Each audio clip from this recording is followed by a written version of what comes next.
La saison de l'herbe à poux bat son plein. Ceux qui sont allergiques le savent, mais il y a des solutions pour éradiquer cette plante et parfois elle commence tout simplement par des actions à prendre dans votre quartier.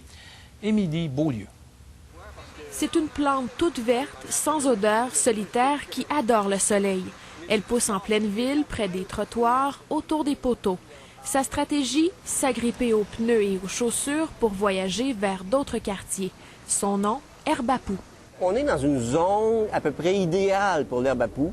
Montréal, Québec, Toronto, Ottawa. C'est à peu près l'axe idéal pour l'herbe à poux. C'est pour ça qu'on en entend plus parler au Québec qu'ailleurs. Chaque année, à cette période, l'herbe à poux pollue l'existence de 10 à 15 % de la population aux prises avec des symptômes d'allergie. Et cette plante coûte cher en soins de santé. 50 millions de dollars par an sont dépensés en consultations, traitements, médications. Alors, vous voyez par la couleur ici que la très grande majorité des rues du quartier sont surveillées, entre guillemets, par un bénévole. Il y a maintenant 2 ans que l'Association des citoyens du Manoir des Trembles a pris les choses en main. Depuis, 30 bénévoles passent l'été à s'occuper de leur quartier. C'est ces gens-là qui surveillent leur bout de rue comme ça. Quand ils prennent une marche avec Pitou, ils se penchent, ils voient une plante, ils l'arrachent. Une dame hier nous a rapporté qu'elle en avait ramassé 5 sacs.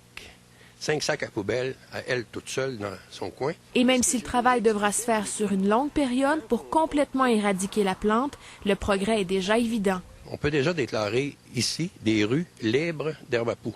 La rue Maybury était la plus contaminée par l'herbe à poux. Il n'y avait pas un terre-plein qui ne l'était pas. Si vous prenez une marche avec moi puis vous regardez ce qui se passe en ce moment, 2 ans plus tard, il n'y en a presque pas.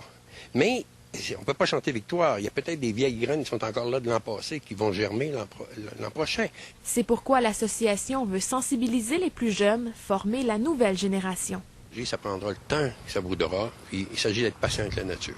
Émilie Beaulieu, Radio-Canada, Gatineau.